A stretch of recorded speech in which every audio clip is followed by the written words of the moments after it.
오늘 오후에는 누가복음 17장입니다.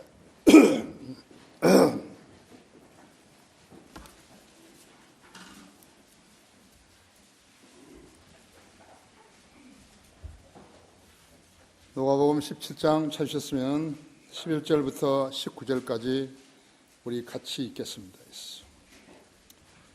자, 시작. 주께서 예루살렘으로 가실 때 사마리아와 갈릴리 사이로 지나가시게 되었더라.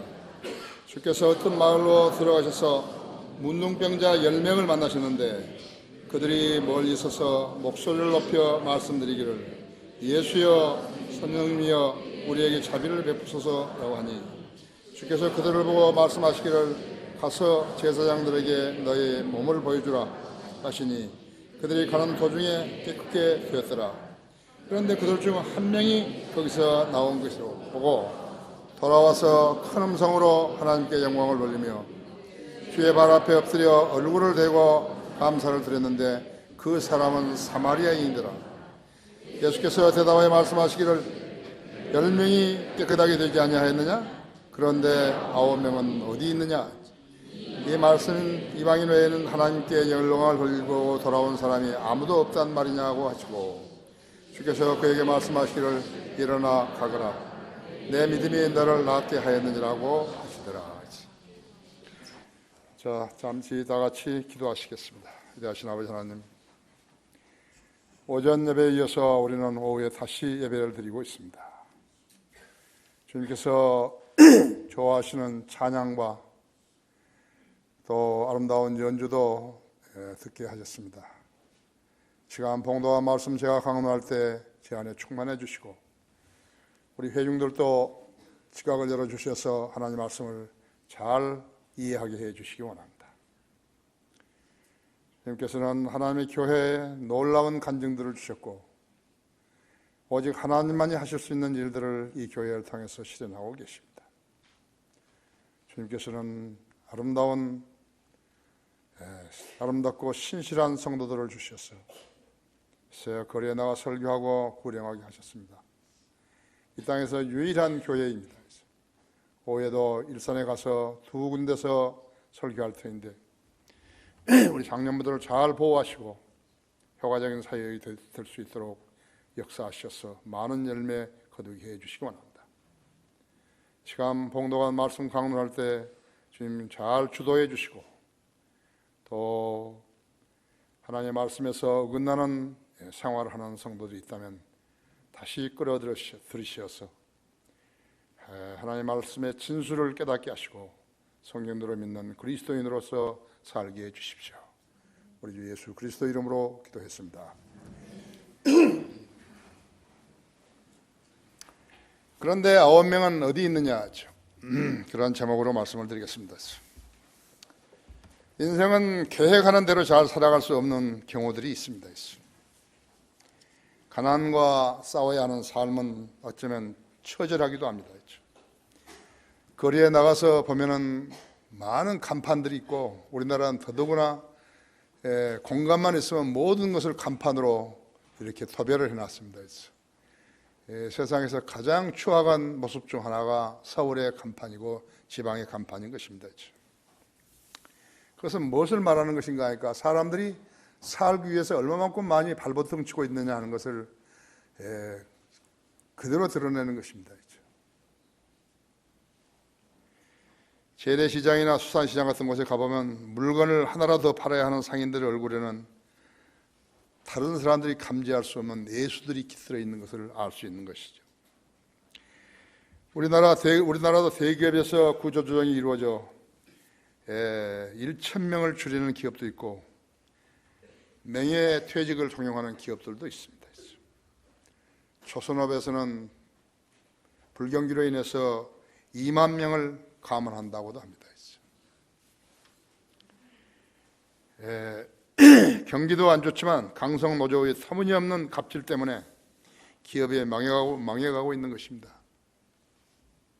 노조가 경영자보다 더 갑질을 하는 것이죠. 수요와 공급이 엇박자일 때 거대한 기업들이 무너지고 있는 것입니다. 조선 공사들 있잖아요. 조선 배 만드는 공사들, 그 엄청난 그 시설이거든요. 그것들이 지금 썩어가고 있는 것이에요. 한진중공업만 해가지고 5조 원의 빚을 주고 있는 것입니다.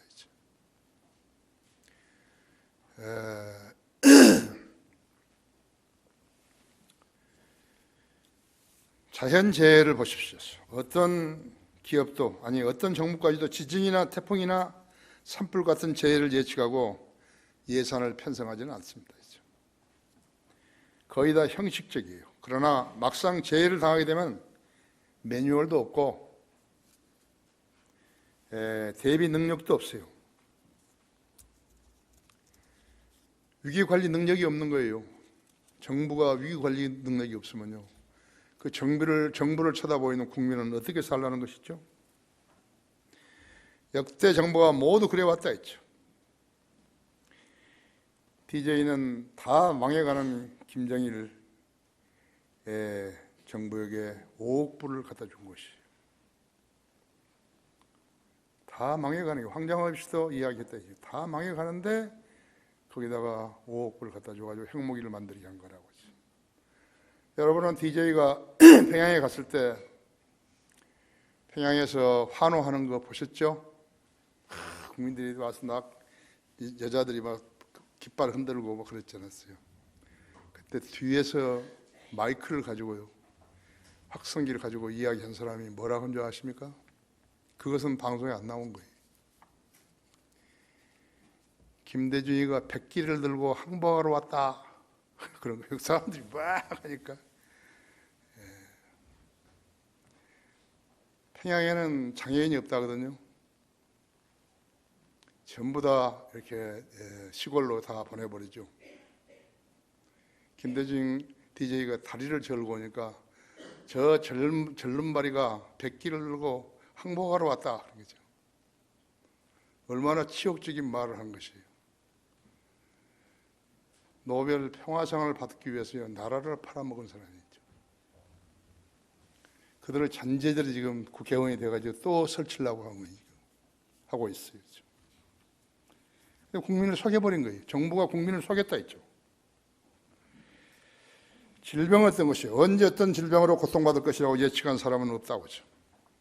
현대의학이 첨단이라고 하지만요, 못 고치는 병들은 무수하다고 하죠. 인간의 생명은 의술에 의해서 지탱되는 것은 아니에요. 인간의 지으신 창조주께 달려있는 것이죠. 우리나라 재벌 제1호 봐요. 자기가 세운 병원에서 치료받지 못하고 몇 년째 누워 지내는 것이에요. 돈만 있고 병원이 크고 의사가 많고 그러면 되나요? 세브란스에만 1200명의 의사가 있다잖아요. 오늘 그 원장이 병이 났다 할 것 같으면요, 그 1200명 의사가 고쳐주느냐고. 내가 연세대학교 앞에서 설교할 때 꼭 그 말을 했어요. 세브란스 병원을 쳐다보면서 내가 그 말을 했다고, 소리 질렀다고. 본문에 등장한 문증병자들은 당시의 사회 상황으로 볼 때요, 온전케 된다는 기대와 소망을 가질 수 없는 사람들이었다. 절망한 사람들 10명이 떼를 지어가지고 구걸로 연명을 하고 있었던 것이에요. 그들에게 물어봐요. 무엇이 가장 소원이냐고. 문둥병에서 온전하게 되는 것이죠. 두말할 것도 없다고 했죠. 소망 없이 살아가는 그들에게 예수님은 구주요 소망이요 전부였다고 했죠. 인간의 죄의 형벌은 어떤 것이에요? 인간의 죄의 형벌은요, 고린도전서 6장 9절에 있는 대로요, 불의한 자는 하나님의 나라를 상속받지 못한다는 것을 너희가 알지 못하느냐? 속지 말라. 음행하는 자들이나 우상 숭배하는 자들이나 간음하는 자들이나 여자처럼 행세하는 자들이나 남자 동성연애 자들이나 도둑질하는 자들이나 탐욕을 부리는 자들이나 주정뱅이들이나 욕설하는 자들이나 착취하는 자들은 하나님 나라를 상속받지 못하리라 했죠. 11절에서 너희 가운데서 이런 일을 행하였던 자들이 서로 있었으나 너희가 주 예수의 이름과 우리 하나님의 영으로 씻음을 받았고 거룩하게 되었으며 의롭게 되었느니라 했죠. 왜 하나님께서 성경에 이런 말씀을 기록하셔 놨을까요? 우리는 하나님의 말씀을 듣지 못하고 읽지 못하고 성경을 빼앗기면은 견딜 수 없어 하는데요. 그만이라 이거예요. 있어도 그만이고 없어도 그만이고 있죠. 그런 사람은 누구죠? 구원받은 성도는 예수 그리스도의 이름과 우리 하나님의 영으로 씻음을 받았고 거룩하게 되었으며 의롭게 되었느니라고 여기 지금 11장에서 말씀하고 있잖아요. 그 10명의 무능비자들은 예수님을 만나 깨닫게 되었는데 깨끗하게 되었는데 9명은 주님의 은혜를 몰랐고 그중 1명만 돌아와서 큰 음성으로 하나님께 영광을 돌렸다고요. 그런데 그 사람은 사마리아인이었다고. 유대인이 아니었어요. 유대인 문둥병자들은 오지 않은 거 있죠. 그를 보고 예수님께서 물으시기를 그런데 9명은 어디 있느냐고 물으신 것이. 예수님이 그들을 손으로 만지고 무엇을 칠하고 이래서 뭘 발라주고 해가지고 나온 게 아니에요. 예수님은 너희들 가서 제사장을 보이라고 그랬다고 했죠. 예수님이 말 한마디로 다 나와버린 것이라고 했죠. 자기 죄들을 주님의 은혜로 씻고 감사하지 않은 성도들에게 묻는 질문도 이와 같은 것이. 절을 하려면 절을 하려고 하면요. 아니에요. 은혜를 망각한 자들이 누구인 것이. 첫째로 그들은 주님께 자비를 베풀어 달라고 애걸했던 자들이라고 했죠. 11절에서 13절 그렇죠? 11절에서 13절 그랬다 했죠. 주께서 예루살렘에 가실 때 사마리아와 갈릴리 사이로 지나가시게 되었는데 따라 주께서 어떤 마을로 들어가서 문둥병자 10명을 만나셨는데 그들이 멀리 서서 목소리를 높여 말씀드리기를 예수여 선생님이여 우리에게 자비를 베푸소서 하고라고 하니 주께서 그들을 보고 말씀하시기를 가서 제사장들에게 너희 몸을 보여주라고 하시니 그들이 가는 도중에 깨끗하게 되었더라. 사람이 어떤 방법으로 자기가 지은 죄값을 치를 수 있겠어요? 평생 옥살이를 한다고 해서 지워지겠어요? 평생 노역을 했다고 해서 전 재산을 기부했다고 그래가지고 구제, 봉사나 이웃돕기, 적십사 운동으로 자기의 죄값을 치를 수 있겠어요? 불가능하다고. 불가능한 거예요. 예수 그리스도의 흘린 보혈을 믿지 않으면요. 인간은 자기 죄값을 치를 수 없어요. 그렇기 때문에 지옥에 가서 영원히 고통을 당하는 것이에요. 요한복음 16장 9절에서는 죄에 대하여라 하면서 그들이 나를 믿지 않기 때문이요 그랬다고 하죠. 예수 그리스도를 믿어야 하는 것은 인간이 자기의 죄를 제거시키기 위해서 믿어야 하는 것이에요. 그런데 예수 그리스도를 믿지 않는 것은 죄예요. 잠언 21장 4절도 높은 눈과 교만한 마음과 악인의 정기질은 죄인이라 그랬다. 합법적인 일이라 할지라도 그 일이 사람으로 하여금 예수 그리스도를 거부하게 하거나 그분을 구주로 영접하는 일에 지체하거나 형식적으로 하게 되면 죄가 되는 것이에요. 죄에 대하라 하면 그들이 나를 믿지 않기 때문이요. 죄인인 인간들은 성경이 죄를 말하는 구절을 피하면서 죄를 옹호하고 합리화시키는 구절을 찾아가지고 자기 죄를 합리화시키려고 애를 쓰고 있는 것이에요. 그것이 인간의 가장 못된 습성이라고 하죠. 성경을 부인하는 자들은 모두 다 그렇게 하고 사는 것이에요.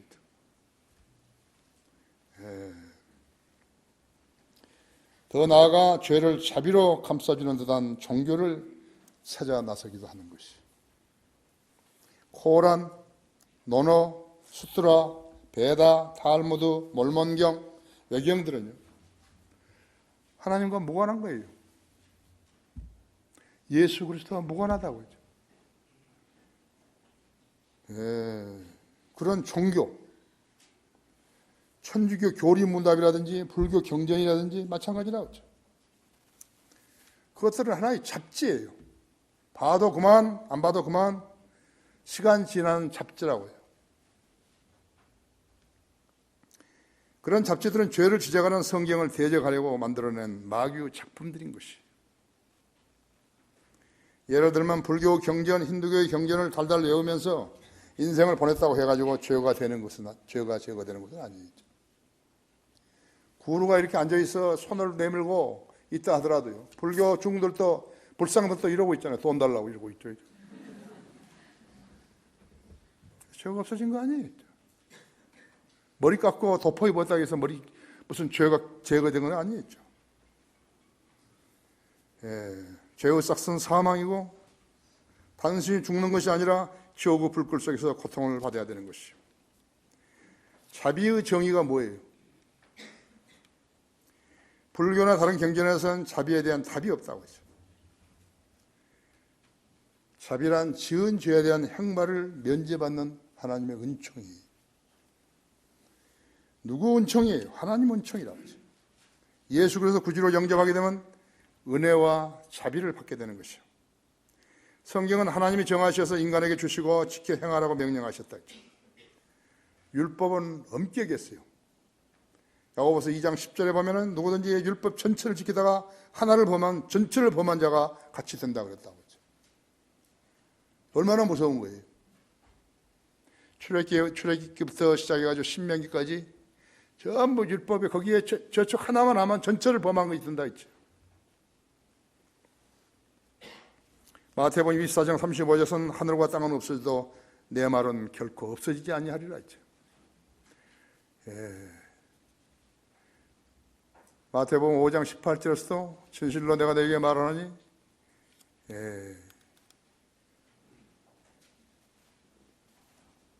하나님의 말씀에 기록된 모든 것이 이루어지기 전까지는요, 말씀의 1.1획도 없어지지 아니하리라고 했다고. 시편 138편에는 8편 2절에서는요, 이는 주께서 주의 말씀을 주의 모든 이름 위에 크게 하셨습니다. 하나님이란 이름보다도, 주 하나님이란 이름보다도, 주 예수 그리스도란 말보다도요, 하나님의 말씀이 훨씬 우위에 있는 것이라고. 여러분, 그걸 아셔야 한다고. 누가 하나님의 말씀을 변개시키는 것이에요? 하나님의 말씀이 하나님의 이름보다 우위에 있다는 것을 믿지 않은 자들이 변개시키는 것이라고 하죠. 그들의 죄가 얼마나 큰지 알아야 한다 했죠.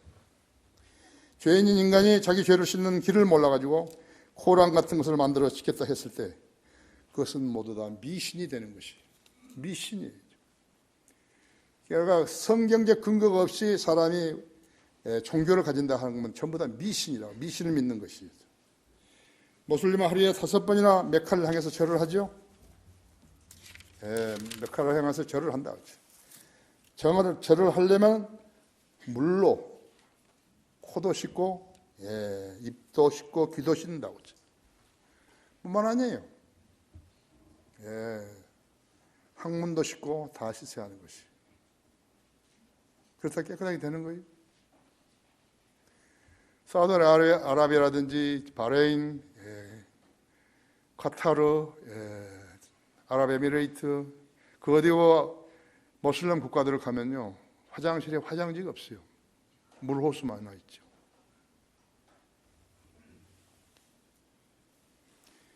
그들은 코란을 알라가 줬다고 믿는 것이요. 코란은 성경을 흉내내는 아주 천박한 것이죠. 물로 씻어 인간의 양심이 깨끗해질 수 있는 것이냐 했죠. 요한일서 1장 7절은 예수 그리스도의 피가 우리를 모든 죄에서 깨끗하게 하시느니라 하죠. 로마서 8장 32절은 우리가 죄로부터 깨끗하게 된 것은 하나님의 은혜였다고 말씀하고 있는 것이죠. 10명 문둥 부녀들이 치유받은 일은 순전히 은혜로 된 것이라고 하죠. 이스라엘이 출애굽에 하여서 광야에서 40년간 보내는 동안 율법을 지키지 않았었는데 하나님께서는 은혜와 자비로 그들을 감싸주었다 했죠. 아까 야고보에서 이야기한 대로 한 가지를 안 지키면 전체를 안 지키는 것이 되는데 하나님께서 그들을 감싸주신 것이에요. 하나님께서 자비를 베푸신 것이에요. 이스라엘은 시내산 이후로 안식일을 지켜야 했지만 여리고 성을 7일간 돌게 하심으로써 안식일을 위반한 것이에요. 안식을 위반했는데 감싸주신 것이에요. 이스라엘 제사장은 시체를 만져서는 안 되는데 삼손은 시체에 손을 댔지만 은혜와 자비로 감싸주신 것이에요. 예수 그리스도 없이 하나님을 믿는다? 그것은 전혀 성립이 안 되는 거예요. 마귀가 속이는 것이죠. 은혜를 망각한 자들이 누구인가? 두 번째는 가서 제사장들에게 너희 몸을 보여주라고 하셨다. 14절에서 그 문둥병자 10명은 가서 제사장들에게 너희 몸을 보여주라는 예수님의 말씀을 듣고 어리둥절했을 거예요.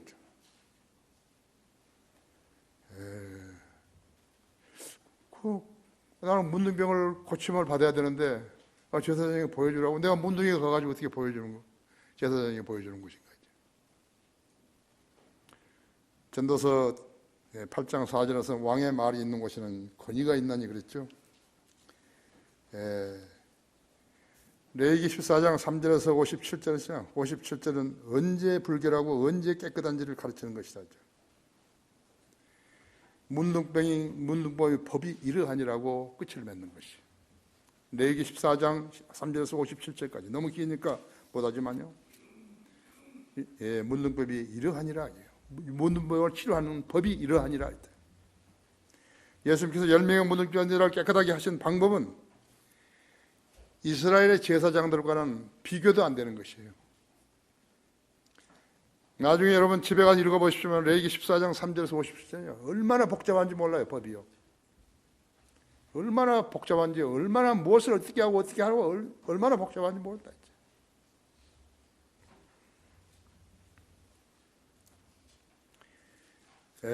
예수님께서 10명의 문둥병자를 깨끗하게 하신 방법은 이스라엘의 제사장들과는 비교도 안 되는 것이. 가서 제사장들에게 너희 몸을 보여주라가 전부였다 했죠.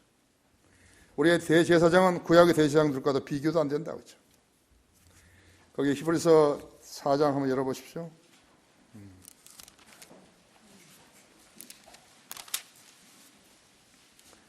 4장 15절에서는요, 우리는 우리의 대제사장, 이는 우리의 대제사장은 우리의 연약함을 동정할 수 없는 분이 아니요 모든 점에서 우리와 마찬가지로 시험을 받으셨지만 죄는 없으신 분이시기 때문이라. 그 7장 26절 보십시오. 그러한 대제사장은 우리에게 적합하니 거룩하고 악이 없으며 더러움이 없고 죄인들에게서 성별되셨으며 하늘들보다 더 높이 되심이라.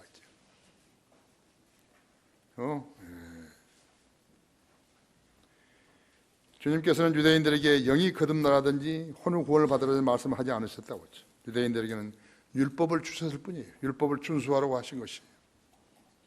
우리에게는 어떻게 하신 것이죠? 거듭나라고 하신 것이죠. 영을 살려내라는 거죠. 그래야 하나님을 알고 성경을 알 수 있고 성경을 들을 수 있다.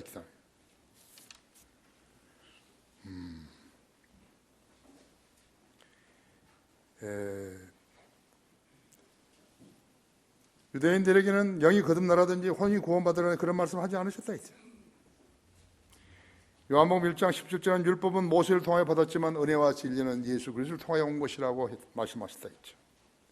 예수님께서 요한복음 3장 3절과 5절에서 거듭나라고 니고데모에게 말씀하셨던 것이 처음이었다고 하죠. 예수님은 율법 시대에 태어나셔서 율법 시대에 사셨다고 하죠. 그러시지만 율법은 위에 계신 것이라고 하죠. 거듭나라 있죠. 니고데모는 산헤드린의 멤버였어요. 내가 좀 쉽게 이야기하면 종교로 다스리는 그 나라에서요.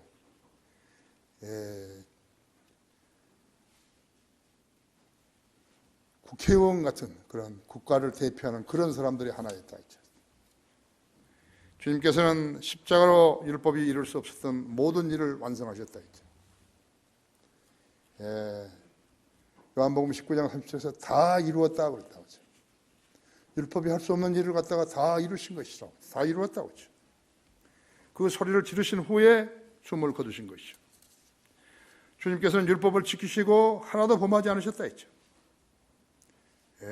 고린도후서 5장 21절에서는 하나님께서 죄를 알지 못하는 그를 우리를 위하여 죄로 삼으신 것은 우리로 하여금 그 안에서 하나님의 의가 되게 하려 하심이라 했죠. 하나님의 의라는 것은 죄를 사함받은 사람, 구속받은 사람을 말하는 것이에요. 우리는 하나님의 의로 다시 태어난 사람이라고 하죠. 우리는 구속받은 사람이죠. 주님께서 지상에서 표적들과 기적들과 이적들을 향하셨던 것은 자신이 하나님 되심을 드러내 보여주신 것이에요. 죽은 사람들을 살리고 죽은 지 나흘 되어 장사된 나사로를 살리신 것도 자신이 하나님 되심을 보여주시는 것이에요. 주님이 세상 사람들에게 자신을 자랑해서 돈 벌려고 하지 않으셨다 했죠. 주님께서 유명하게 되시려고 나사로를 살리신 거 아니었죠. 이런 표적들을 보고 예수님을 메시아로 믿는 것은요, 말씀을 믿고 예수님을 따르는 사람들과 차이가 있지만요, 예수님의 초림 때에는 그런 방법밖에 없었던 것이. 왜 그렇게 하셨는 것인가? 신약 성경이 완성되지도 않았고 구약 성경이 있었지만 그것은 두루마리나 이런 것으로 있었기 때문에 각 개인이 성경을 가질 수 없었기 때문에 그렇게 하신 것이. 각 개인이 성경을 가질 수 없었다 했죠. 또 구약만 가졌다 그래서 성경을 다 아는 것도 아니었죠. 예수님은 율법 시대에 사시면서 율법에 저촉되지 않으신 분이에요. 한 번도 저촉되지 않았다 했죠. 요즘 은사주의자들은 예수님 닮은 데라고는 티끌만큼도 없으면서도요, 마귀의 능력으로 예수님을 흉내내면서 인기를 얻고 돈을 벌고 있는 것이죠. 내가 2009년 7월에 미국에 갔었는데요, 우연히 텔레비전에서요, 크리스라는 30대의 미국인이요, 수영장 물 위를 걷는 걸 보았어요. 여러분 어땠겠어요? 그걸 보면요,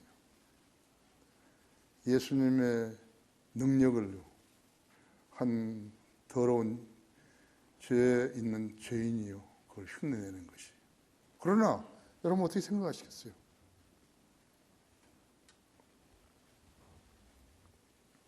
그는 마네킹에다가 생명을 넣어서 함께 걸어가는 그것도 내가 본 거예요.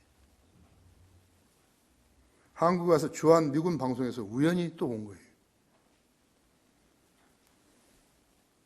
근데 그 크리스라는 사람이요, 그래놓고 뭐라고 한 줄 아십니까? 내가 했던 행위는 환각이라 그런 것이. 잘못 보게 한 거라고 했죠.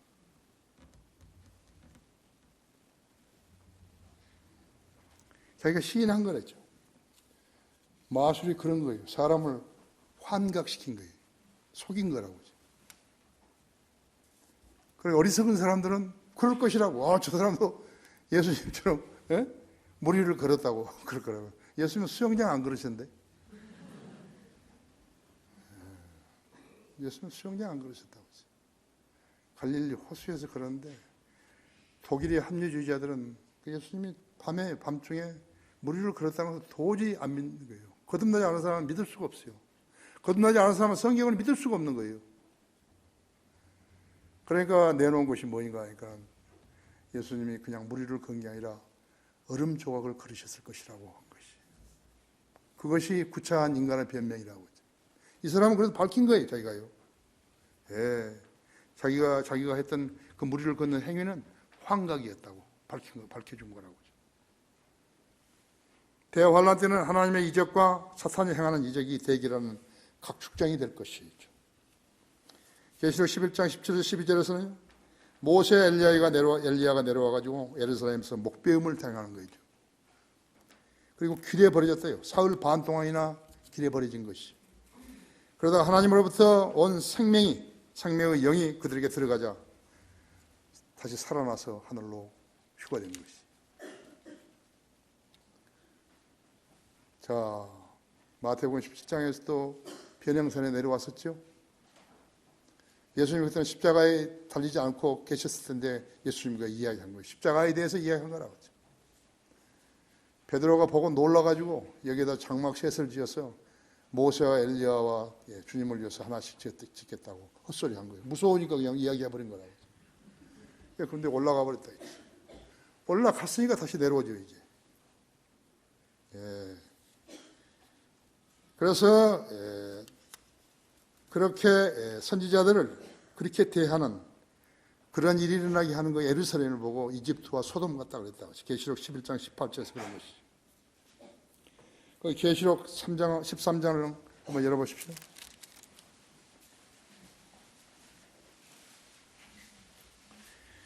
(13장 2절에서요) 또 내가 본 그 짐승은 팔병과 같고 발은 고무발과 같고 입은 사자의 입 같은데 영이 자기의 능력과 자리와 큰 권세를 그 짐승에 주더라.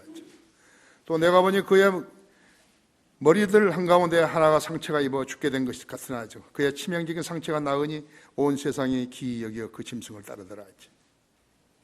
사람들이 그 짐승에게 권세를 준 종에게 경배하고 또 그 짐승에게도 경배하며 말하기를 누가 그 짐승과 같으며 누가 감히 그와 더불어서 싸울 수 있으리요 라고 하더라 하죠. 12절에서요 그가 자기 앞에 있던 첫째 짐승의 모든 권세를 행사하고 또 땅과 거기에 사는 자들로 하여금 치명적인 상처를 치유받은 그 첫째 짐승에게 경배하게 하더라 하죠. 또 이 큰 이적을 행하는데 심지어는 사람들 앞에서 불을 하늘에서 땅 위로 내려오게 하더라 하죠. 그가 그 짐승 앞에서 행할 권세를 받아 그 같은 기적들을 통하여 땅에 거하는 자들을 미혹하며 또 땅에 거하는 자들에게 말하기를 칼로 상처를 입었다가 살아난 그 짐승을 위하여 형상을 만들어야 한다고 하더라 하지. 또 그 짐승의 형상에게 생명을 주는 권세를 받아 그 짐승의 형상으로 말도 하게 하고 또 그 짐승의 형상에 경배하지 아니하는 자는 다 죽이도록 하니라 하지. 그가 모든 자 즉 작은 자나 큰 자, 부자나 가난한 자, 자유자나 종이나 그들의 오른손이나 이마에 표를 받게 하고 그 표나 그 짐승의 이름이나 그의 이름의 숫자를 지닌 사람을 제외하고는 아무도 사거나 팔 수 없게 하더라 하지. 지혜가 여기에 있으니 지각이 있는 자는 그 짐승의 숫자를 헤아려보라. 그것은 한 사람의 숫자이니 그의 숫자는 666이니라 하지. 그리스도 숫자죠. 지금 하늘에서 불을 내려오게 해봐요. 여의도 순복음교회에 다니는 사람들 숫자보다 훨씬 많은 교회들이 설 수 있다는 것이에요. 마귀는 자신만만하는 거예요. 마귀가 가장 무서워한 사람이 누구예요? 성경들이 믿는 그리스도인이죠. 정신을 바짝 차리면 공격을 안 당하게 되는 것이죠. 그렇지 않으면 똑같이 되는 것이죠. 마귀는 인간의 약점을 파고들어서 그들에게 겁먹고 불안하게 만들어서 경배와 순종을 강요하는 것이에요. 그것이 마귀의 수법인 것이 겁을 줘가지고 있어요. 그리스도인은 항상 화평을 지녀야 해요. 누가 쳐들어온다 하더라도 화평을 지닐 수 있어야 되죠. 그리스도인은 내일 뭐가 무너지고 누가 돈을 빌려간 돈을 안 주면 어떻게 된다고 말하더라도 근심 걱정을 할 필요 없다 했죠. 기도해야 돼. 여러분이 기도가 얼마나 진지해야 되는 것을 알아야 된다 했죠. 우리는 아무것도 없어요. 우리는 성경밖에 없는 거예요. 우리가 하나님 말씀을 가지고 교묘한 적들을 파헤치려면 대치시키려면요 기도밖에 없다고 하지. 믿음이 없는 기도하는 것은 헛소리에 불과한 것이죠. 주님께서는 10명의 문둥병자들에게 가서 제사장들에게 너희 몸을 보여주라고 한 그 말씀 한마디만 하신 것이에요. 아까 이야기했죠? 내 얘기 얼마만큼 복잡하냐 이죠. 57절이나 된 데서요 무엇은 어떻게 하고 전부 하라겠다 했죠. 예수님 한마디만 하셨다 했죠. 가서 제사장들에게 너희 몸을 보여주라 하죠. 은혜를 망각한 자들이 누구인가? 세 번째로 큰 음성으로 하나님께 영광을 돌리는 사람들은 사마리아인이었더라 하죠. 예수님은 유대인의 왕으로 오셨는데 9명의 유대인 문둥병자들은 치유를 받고서도 주님께 영광을 돌리지 않으셨다 했죠. 다시 말하면 하나님만이 치유하시는 문둥병을 치유받고서도 주님을 하나님이라고 시인하지 않는 목이 곧은 이스라엘인들이었다 했죠. 하나님께서 싫어하신 거 6가지라 했대요. 교만하는 눈, 거짓말하는 혀, 무죄한 피를 흘리는 손, 악한 계략들을 꾸미는 마음, 악으로 달려가는 데 빠른 발, 거짓을 말하는 거짓 증인들이에요. 위증죄. 일본보다도 10배도 넘는다고 하죠. 위증죄가 이 나라에죠.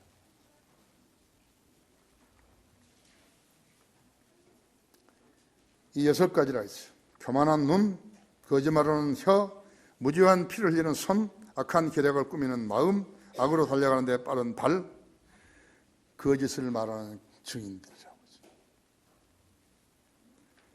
하죠.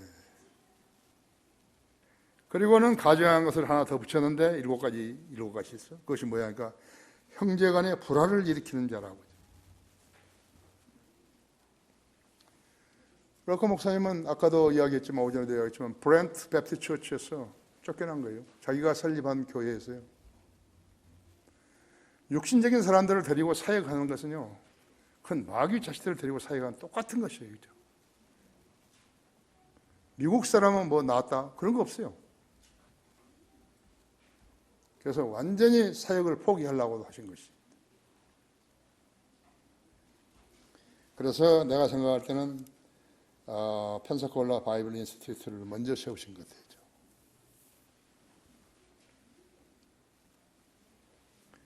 왜 그러면 거기 쫓겨나는 것인가? 그러니까 형제간에 불화를 일으켰던 자들 때문에 그런 것이라고. 무슨 한국 사람은 육신적인 한국 사람과 육신적인 미국 사람이 다르다, 육신적인 아프리카 사람하고 다르다, 그런 거 없어요. 다 똑같은 것이에요. 오히려 더 교묘하게 하는 거예요. 머리가 좋으니까 더 머리를 써가지고 하는 것이라고. 여러분 한번 상상해 보십시오. 우리는 락크만 목사가 어떤 사람인지 아는데 그 사람들은 모르지 않았어요. 엄청 고생했습니다. 그 락크만 목사가 얼마나 고생했는지 몰라요. 그러니까 내가 그분의 전체는 안 밟아봤지만요, 똑같아. 우리가 했던 것이 똑같은 것이에요. 누가 설교를 해달라 그러면요, 이 플로리다에서요, 로스앤젤레스에서 설교해달라면 거기까지 간 거예요. 그런데 아들 하나하고 딸 둘을 기른 거예요. 혼자. 딸을 데리고. 이러면 그 자선 읽어보셨죠? 어떤지. 기저귀를 벗겨가지고요, 차에는 냄새 나니까 그냥 고속도로에 던지고 그렇게 간 것이라고. 우리 지금 현재 내가 불평할 수 있게 사역하는데 불평할 수 있겠어요? 뭐가 어쨌다고? 없어요.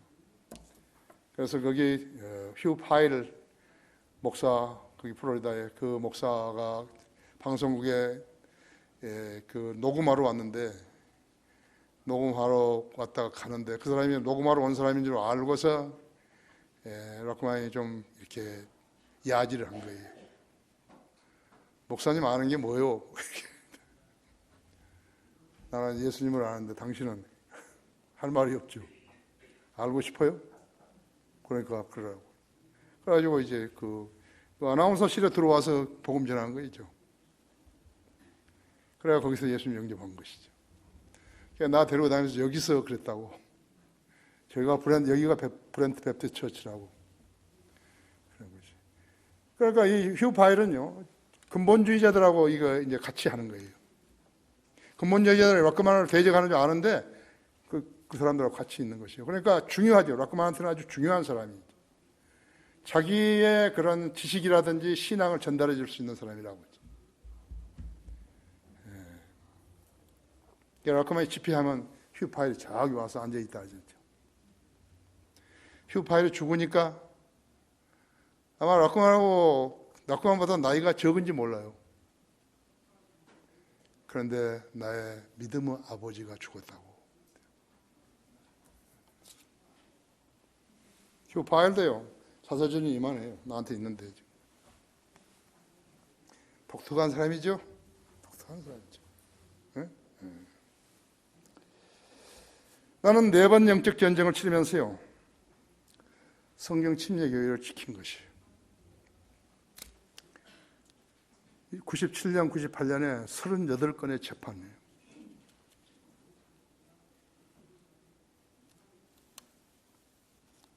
그들 중에는 내가 월급을 주고 밥 먹여주던 자들이 있었다고 했지. 그들이 주동자였어요. 김영균이, 이재명이, 윤여성이, 허진, 유승옥이, 방효일이, 이런 애들이. 탈무드에는요, 문둥병자들이 주님으로부터 100보 이상 떨어진 거리에서 부르짖었다고 쓰고 있는 거죠. 아니에요.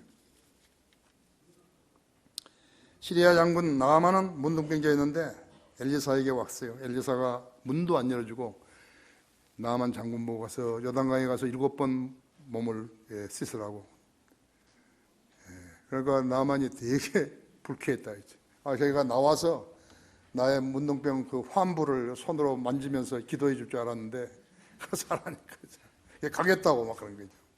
부하들이 다른 거 하는 것도 아니고 요단강에 가서 물 7번 들어갔다 나오라는데 그걸 안 하냐고. 그래가지고 했더니 어린 나이에 살같이 됐다 이거죠. 뼈가 살이 된 거 있죠. 그래서 이 사람이 시리아로 돌아가서 이스라엘이 하나님을 성축하고 숭앙했다 했지.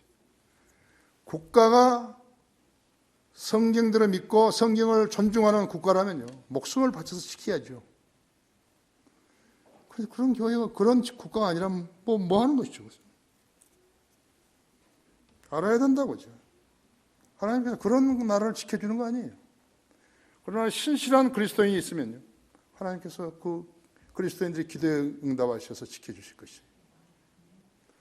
보물들이 있는 거예요. 보물들이요. 네. 우리는 우리 정부나 대통령이 우리한테 뭐 해주기를 바라는 거 아니죠. 주님께서는 그 사마리아인의 감사의 표명을 보고 물으셨다 했죠. 10명이 깨끗하게 되지 않았느냐? 그런데 9명 어디 갔냐죠. 어디 있느냐고. 그 9명은 3가지 실수를 범했는데 그들의 실수는 오늘날 우리들의 실수와 같은 것이. 첫째는 그들이 받은 치유를 과소평가했다 했죠. 죄인이 죄의 형벌과 지옥의 심판으로부터 구원받은 것을 하찮게 여겨버린 거예요. 주님께서 속마음을 훤히 아시는 분께서 그 사람을 어떻게 대하시겠어요? 그 사람이 공경에 처했을 때 기도하면 뭐라 그러시겠어요? 두 번째죠. 은혜와 자비를 베풀어 주시는 분을 금세 잊어버렸다 했죠. 인간 본연의 저질 성품이에요. 사람은요, 화장실에 들어갈 때하고 나올 때하고 같아야 되는데요, 완전히 다른 것이. 언제 내가 급했더냐 하고 차버리는 것이라고. 하나님을 나도 하나님을 몰랐을 때 아마 그런 경우들이 있었을 거예요. 그럼 하나님을 안 뒤에 그래서는 안 됐죠.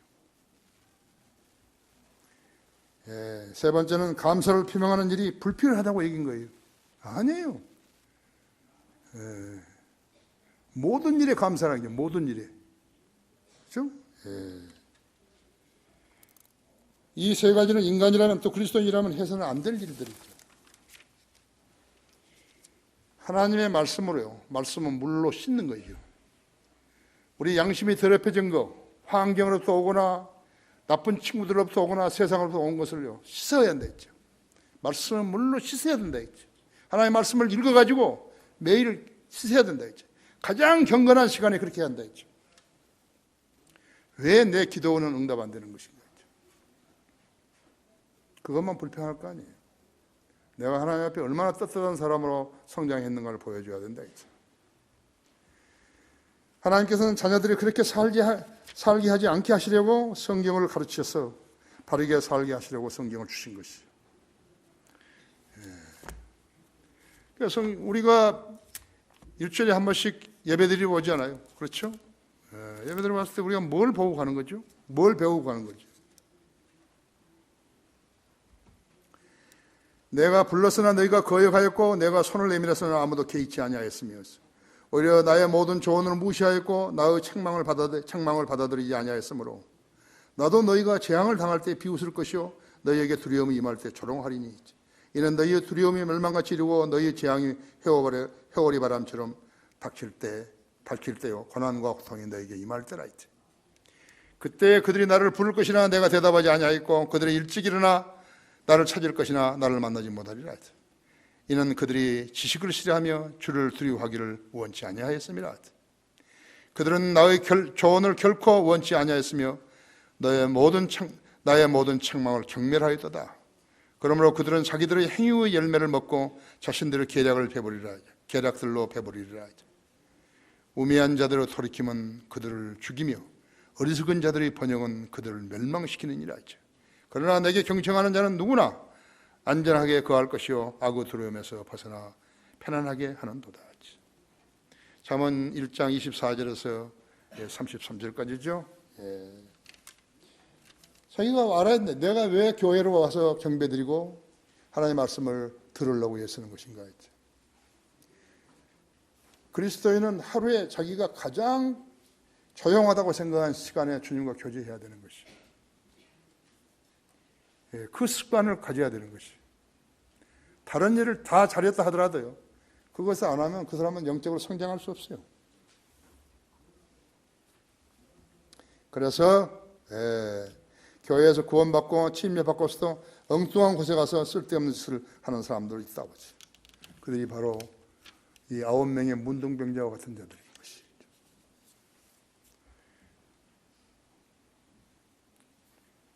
자, 거기 마지막으로 누가복음 7장 50절 한번 보십시오.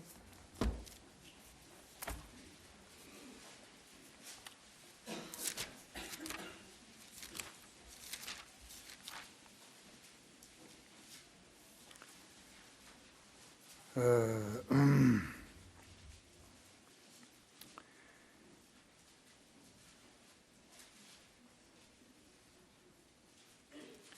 39절에서요.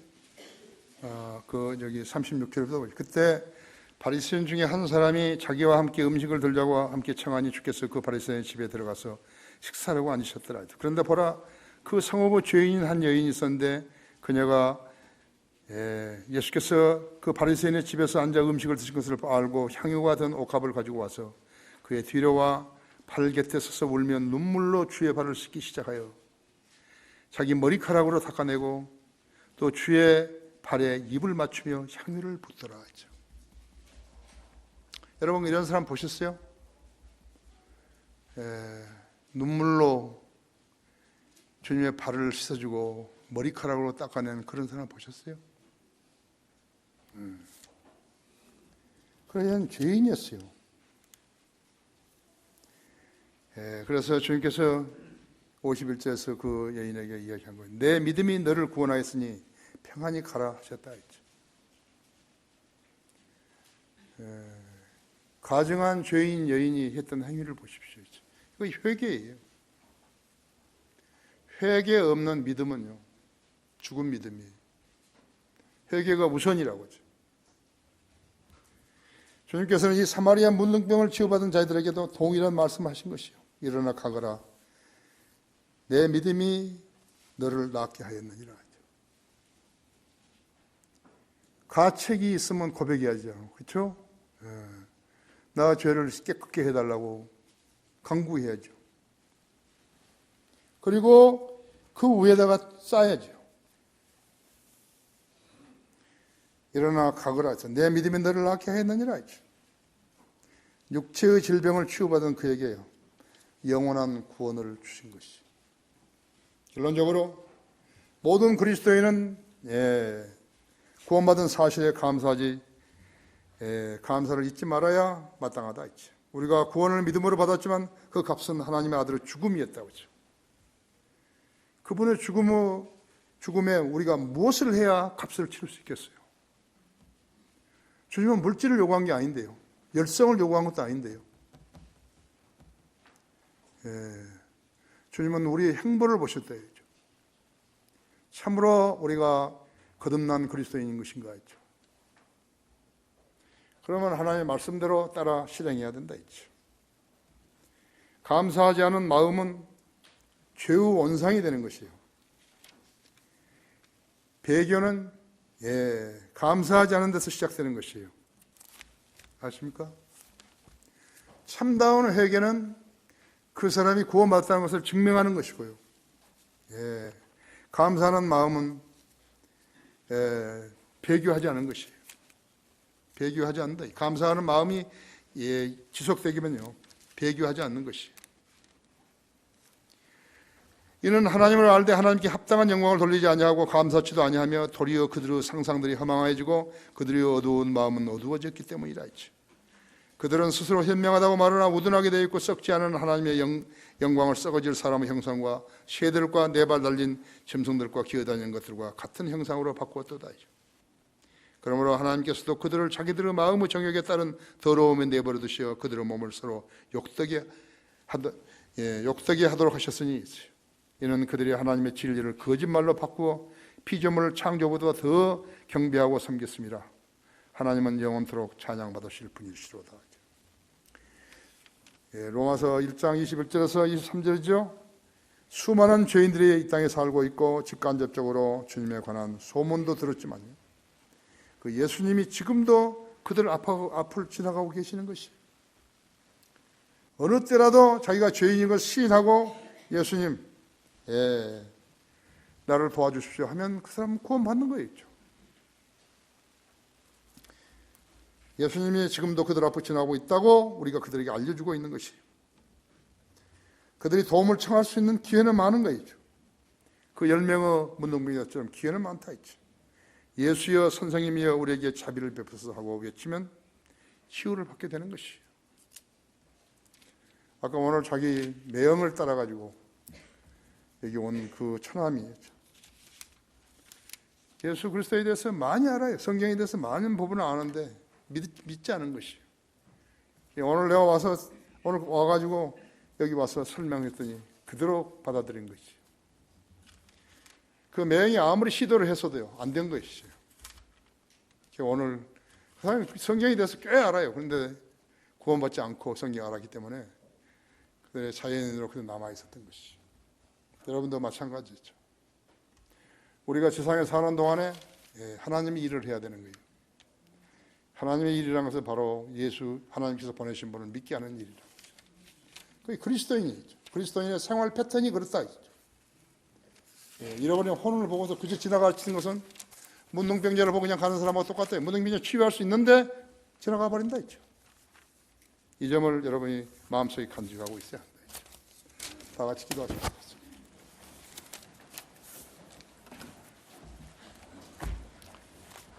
주님, 우리를 사랑해 주셔서 감사합니다. 매주일 2번씩 우리는 경배를 드리고 하나님의 말씀을 듣습니다. 우리 성도들이 오늘 이 말씀에 잘 반응하게 하시고 자신의 믿음과 마음의 생각들을 말씀에 투영시켜서 자기가 어떤 사람인가를 분별해낼 수 있게 해주십시오. 이 세상에는 너무나 많은 영적 문둥병자들이 있습니다. 우리 주위에 있습니다.